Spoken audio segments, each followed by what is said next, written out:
আগামী 17 তারিখ 4টার সময় জাতীয় সংসদের দক্ষিণ প্লাজায় যে জুলাই জাতীয় সনদের স্বাক্ষর অনুষ্ঠান হবে, ঐতিহাসিক স্বাক্ষর অনুষ্ঠান হবে।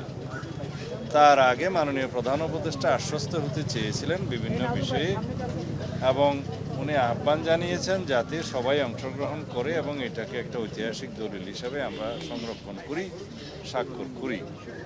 তা আমরা সবাই সম্মত হয়েছি। আমরা বিভিন্ন বিষয়ে কথা বলার আজকে সুযোগ হয়নি। কয়েকজন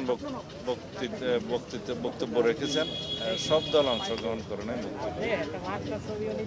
তা আমি আমার বক্তব্যে বলেছি আমরা ফেব্রুয়ারির প্রথমার্ধে জাতীয় সংসদ নির্বাচন অনুষ্ঠানের লক্ষ্যেই যাবতীয় কর্মকাণ্ড পরিচালনা করছি।